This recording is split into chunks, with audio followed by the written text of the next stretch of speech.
Satyan Sharma ji is a guest faculty at the Department of Sanskrit, Punjab University, Chandigarh. His field of specialization is Dharmaśāstra, and he has currently submitted his PhD thesis titled A Critical Study of Ananda Jnana's Tarka Sangraha, which is based on a rare Vedantic text from the 12th to the 13th centuries CE. Dharmaśāstras and the way they were practiced during the ancient times is one of his areas of interest, particularly the accessibility of Shastric knowledge across social classes, which will be the focus of his presentation right now. Over to you, Satyanji. Thank you so much for the opportunity. I'll now share the presentation. Just a second. Share. Yeah. So the title of my presentation is Accessibility of. Am I audible? Yes, you're audible. Okay, thank you. Accessibility of Vyākaraṇa across social classes. Clues from Dharmaśāstra, Itihāsa, and historical records. Within Itihāsa and historical records, I have also included the indirect references from other Sanskrit texts also. First of all, I'll begin with the types of language that has been indicated in one of the major Dharmaśāstras, which is Manusmriti. In the 10th chapter, verse 45, we get to know of two speeches, mainly of two speeches. One is Aryavak and the other is Mlechavak. This point, the Prakaran was about the Pratilomas and Anulomas, mainly the Jatis which are outside the fold of the four Varnas, because there is no fifth Varna. Here it is indicated that even the Jatis beyond the four Varnas used to speak Aryavak, and that did not actually upgrade their social status, if that's how we see it now. So language and social status were not directly connected, it seems, in those days. So we have Aryavak speakers who are not within the four Varna system, mainly as it is detailed in the next verses of both Anulomas and Pratilomas. Next, a passing mention of a Shudra Guru and a Shudra Shishya is found in the 3rd chapter of Manusmriti, the verses in front of you. There is Shudra Shishya and Guru. Here the Guru is taken to be Shudra Guru. The Guru of the Shudra and the Shishya of the Shudra, both. These both are Brahmanas as per the Prakarana. And Medhatithi and Kuluk Bhatt in their commentaries tell what subject was being taught by the Shudra who is teaching the Shudra Shishya, or the Guru, the Brahman Guru who is teaching the Shudra. The subject is Vyākaraṇa and so forth. Here they say Vyākaraṇādi Vidyasu or Vyākaraṇādau. So we get an indication that Shudras were not only learning Vyākarana, they were also teaching Vyākarana in those times, in the time of Manusmriti. Although the reference is very kind of negative, because these kind of Brahmanas, the Shudra Shishya and the Shudra Guru Brahmanas, are not to be invited in the Daiva or Pitri rituals. But there is no negation or there is no prohibition of such teaching, because in the next verses we'll see that such teaching can be taken as a profession during the Apad Dharma period. So next is the verse which I was talking about. This is in the 10th chapter. There are 10 ways to earn one's livelihood in case one cannot earn a livelihood through the jobs or professions prescribed by the Shastra for their own Varna or Jati. Medhatithi specifies that this is for all Manushyas or all Purushas. Sarva Purushanam Ayam Vidhi. This is what he says. One of these professions is Vidya. In the commentaries, almost all the commentaries, all the traditional commentaries agree that the Vidya excludes the Veda and includes all other Vidyas. Examples are given as Tarka, Vaidyaka, and so forth. The previous mention of Vyākarana, the Shudra teaching the Vyākarana, the Vyākarana Shastra can also be included in this list, because the exclusion is only for Veda, because it is said to be not a dharma of the Apatkala. So the restrictions regarding the Ved will be carried on, but the other Shastras are open to be learnt and to be taught. So here the Vidya in the sense of profession is Bhritaka Dhyapana. So if I am following the Apadharma, the Vidya as Apadharma profession, I'll teach certain Shastras in lieu of a fees. And here we can add the Vyākaraṇa also.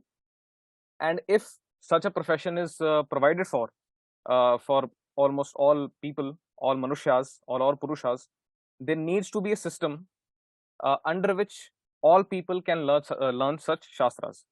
Otherwise, the Dharmaśāstra would not provide it for all people as an Apadharma profession. So it seems that there was a system where Vyākaraṇa Shastra, Tarka Shastra, Vaidika Shastra could be learnt by almost all people across the social classes. And the Vyākaraṇa, which is the most important for other Shastras also, as has been told by other speakers, other distinguished speakers today. Without Vyākaraṇa, we cannot proceed with other Shastras, then let alone teach them. So it seems that Vyākaraṇa was definitely available, accessible across social classes. And now about the non-Vedic Vyākaraṇa, as has been pointed out, that Paninian Vyākaraṇa is truly a Vedanga because it has the sutras for Vedic Sanskrit also.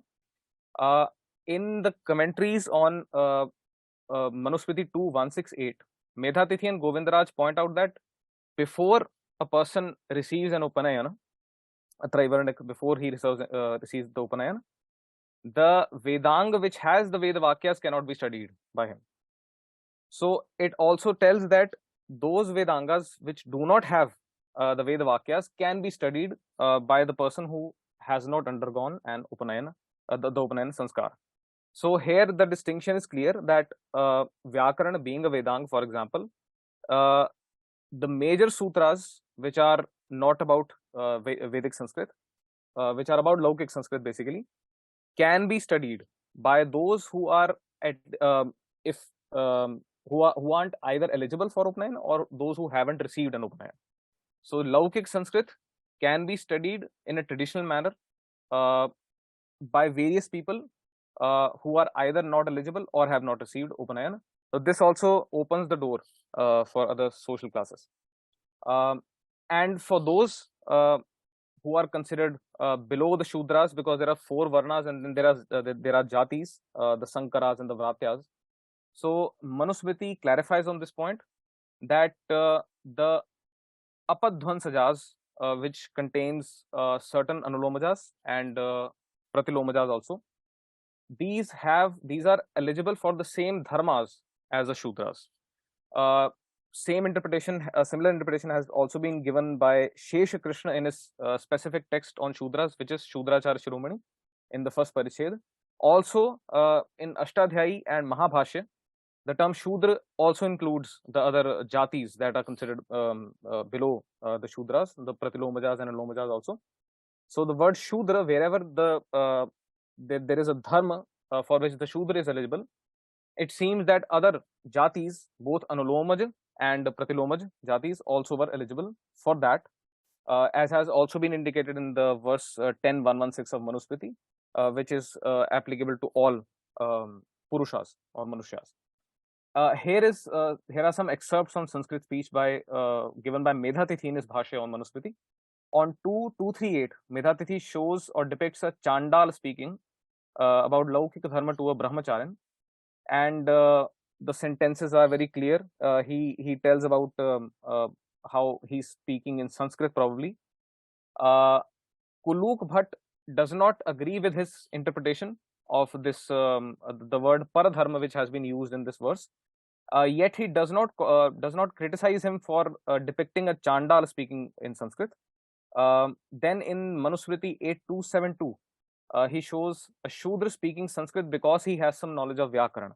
As you can see, evam adi Vyākaraṇ lesha jnanataya dundukatvena darpavanta Shudra upadishanti, and he gives the sentences like ayante swadharma iyam va iti kartavyata maivam karshi chandasosi, and the rest of the Vakyas also.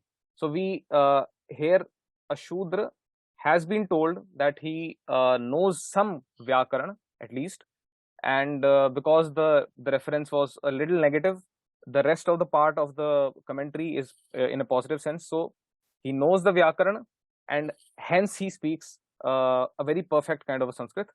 So here also we can see that the Anupanitas or Anupaneyas are also learning Vyākaraṇa and speaking Sanskrit. In Yajnavalkya Smriti also we find some indication of the excess of Vidya for Shudras also. The Vidya Sthanas have been mentioned in the first chapter and the third verse of Yajnavalkya Smriti.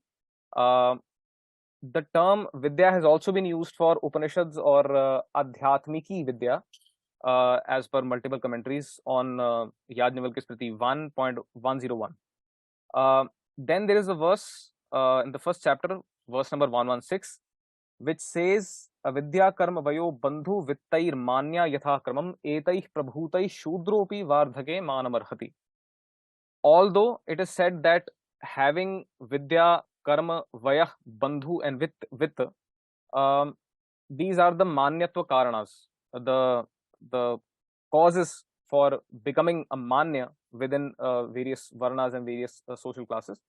Although the Shudra would receive such Manyata at a certain age, at a very senior age, yet it implies very specifically that Shudra can also possess Vidya, because all these things, Etaih Prabhutai, the commentaries say Samastai. Some commentaries interpret Vidya differently, and some interpret it very specifically as the 14 Vidya Sthanas, out of which we can rule out the Veda because of the tradition and various interpretations.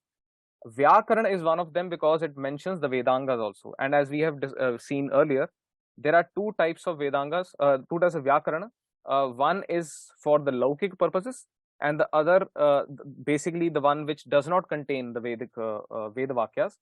And the Laukik Vyākaraṇa, which may also be called a Vedanga by Upachar, but it is not technically a Vedanga. So it can also be studied by the Shudras, although it does not lead to Manyatva in a strict sense until a certain age. Next is Shudrachar Shiromani by Shesha Krishna. He touches on the point of non-Vedic Vyākaraṇa. He says that the Vedanga Vyākaraṇa, which is specifically the Arsha, the example he gives is Panini Adi. He adds Adi, maybe he refers to other Vyākarana Shastras also, which contain the Vedic Sutras. The text has some errors, so I have amended a certain error in this.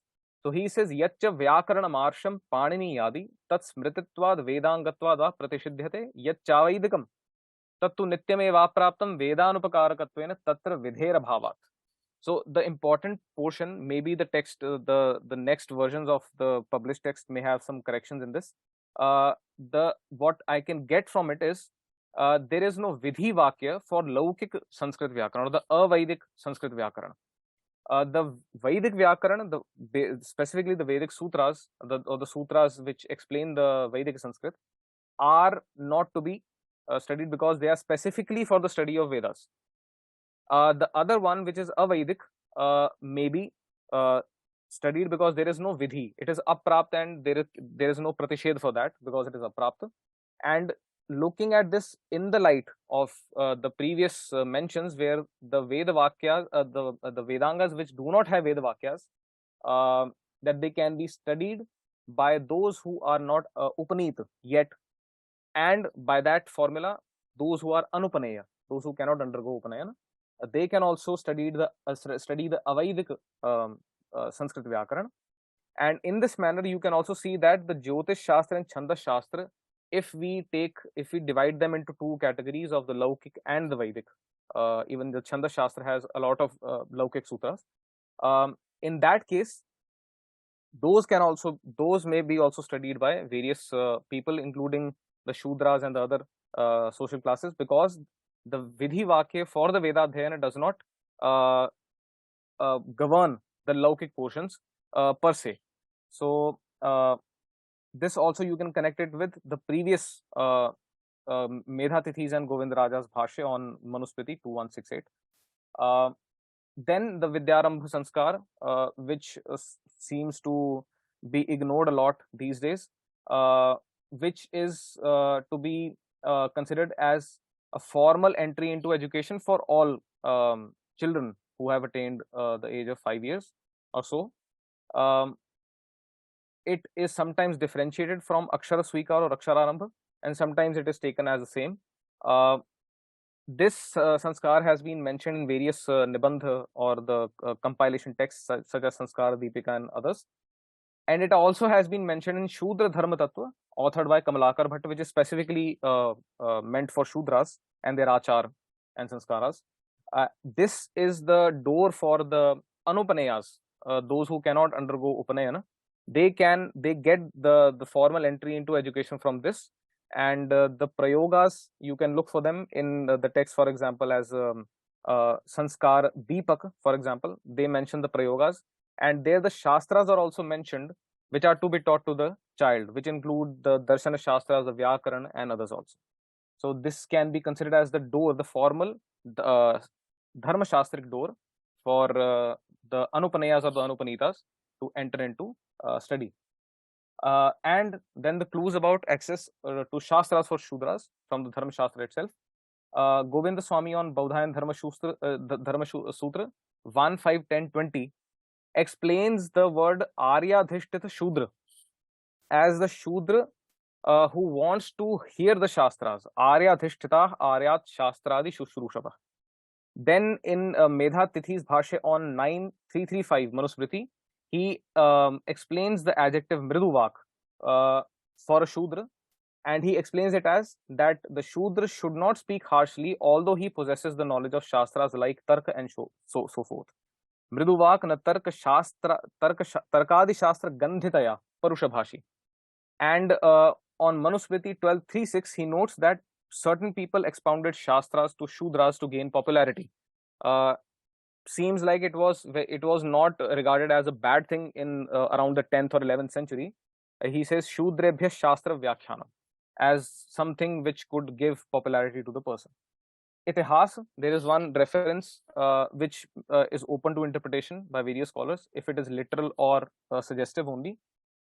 In Valmiki Ramayana 1.6 verse 15, it has been said that there was no one in the Dasharatha's Ayodhya who did not possess the knowledge of 6 Vedangas, which includes Vyākaraṇa.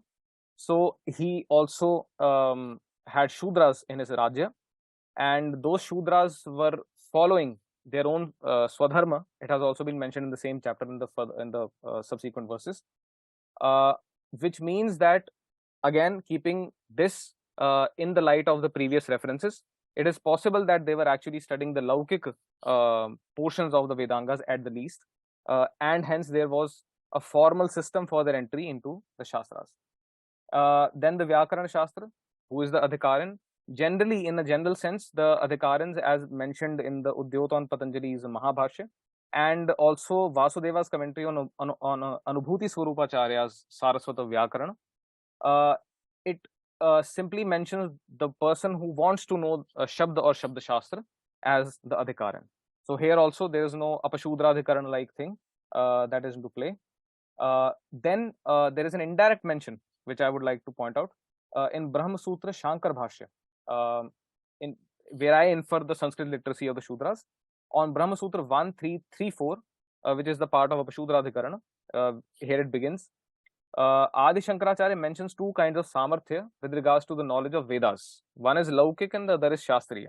Shastriya is the one with the when a child learns Vedas through Upanayan and proper formal ways, as has been spoken of in the Shastras. The Laukik samarthya is explained by Vachaspati Mishra, which includes the methods like reading books and so forth. And he acknowledges that the Shudra can get knowledge of the Vedas by reading books and the other methods also, using other methods, which implies that the Shudras of his time, at least, may have had a very good knowledge, a very good command of over Sanskrit and its Vyākarana. And maybe they also had knowledge of the Vedic Vyākarana also, because even if reading Vedas they need to know the verb forms and the swaras and everything else. So it seems that they had some idea in those times. And similar also has been discussed by Appaya Dikshit in his Nyaya Rakshamani in the same Adhikarana. Then the historical records. This is from 1838 by William Adams in his report on Bengal and Bihar, basically. And he says that Sanskrit learning is to a certain extent open to all classes of native society, whom inclination, leisure, and the possession of adequate means may attract to its study, and beyond that limit, it is confined to Brahmins. The inferior castes may study grammar and lexicology, poetical and dramatic literature, rhetoric, astrology, and medicine, but law, the writings of the 6 schools of philosophy, and the sacred mythological poems are the peculiar inheritance of the Brahmin castes. Again, here, the study of grammar, for example, which is the topic of today's talk, is said that the inferior castes, or you can say all classes of the native society, could study such subjects except for the writings of the 6 schools of philosophy, law, and the Itihāsas, as has been mentioned, Itihāsas and Puranas also, which seems like a change, as in Manusmriti 10.116 it has been mentioned that as per the commentaries, that even Tarkashastra, which is one of the 6 schools of philosophy, could be studied and taught by various people, various social classes. Here you seem to see a change, and yet the grammar and lexicology and other things are have been told that the inferior castes or all classes of the native society are open to learn these texts. Then here is from 1849 from Kanpur. Under the Sanskrit schools, it has been noted, the detail of numbers is in front of you. These schools are for the instruction of the Maratha children whose parents either are the servants or reside in the Peshwa's Jagir. The Sanskrit grammar books which have been mentioned are Sarasut, which is probably the Saraswat Vyākaraṇa or Saraswat Prakriya, Chandrika, and Balabhadri. These also seem to be the texts which have compressed the Panini's Vyākaraṇa to a very only based on what is required, basically, as has been pointed out by Soumyaji. Then you have from the Punjab 1882 post annexation. As for grammar, lexicology, rhetoric, the drama, and all other secular literature, not law or philosophy, the Shudras were ever allowed to study these subjects. This is from his book History of Indigenous Education in the Punjab since annexation and in 1882, page 90. Then you find a change being observed in the northwestern provinces of Bengal Presidency, a report from 1844. The study of the law and of the 6 schools of philosophy, which are the peculiar inheritance of the Brahminical caste, is now neglected, while grammar, lexicology, poetical and dramatic literature, rhetoric, astrology, and medicine, to which even Shudras were permitted access, are now monopolized by that caste. Now you can see the change, that the subjects which were open even to Shudras, and the types of Shudras, you can include them also within this, are now have now become monopolized by the Brahminical caste, because they have they have neglected the study of their own peculiar subjects. It seems that the changes were very late. The restrictions came very late, if ever there were any restrictions, and the kind of castes that have been mentioned on the previous pages are in front of you, which include Badhais, Ahirs, and Nais, and the Sanskrit books which have been mentioned include the Laghu Kaumudi, which is probably the Laghu Siddhant Kaumudi, Shrutabodh, Saraswati, and Chandrika. And I conclude hereby that it can be safely said that there was a system in place by the tradition itself, where a variety of social classes, especially with reference to Manusmriti 10.116 and the other verses also, that social classes beyond the Dvijas were permitted to learn Vyākaraṇa and other Shastras, usually excluding the Vedas. Sanskrit learning was traditionally not restricted to the Dvijas. Wherever such restrictions may have cropped up, the actual reason behind them could be searched elsewhere, because the tradition seems to be very unanimous in the point, keeping in mind both the direct references and the indirect references and the commentary spanning through a long period of time. They all seem to suggest that the access to Shastras, especially to Vyākaraṇa, Tarkashastra, excluding the Vedas, was open. And Vyākaraṇa being the door to all other Shastras, a general accessibility of it seems to have provided a variety of social classes and access to other Shastras too. As has been said by other distinguished speakers today, Vyākaraṇa is the basic need. As Soumya Krishnapurji has explained the definition of Bal, that he has to study the Vyākaraṇa first, because without Vyākaraṇa he cannot study Tarkashastra and other Shastras also. And we have seen that Tarkashastra seems to have been open to all to a variety of classes to be studied and even to be taught. So Vyākaraṇa being the backbone of the study of Shastras, it seems that it was definitely open to be studied, especially the Laukik form. So here I end my presentation. Thank you so much for the opportunity. I hope I have been honest in the interpretation of these references, and if there are any odd mistakes that have crept up in the interpretation, please let me know. Thank you. Thank you, Satyan Sharma.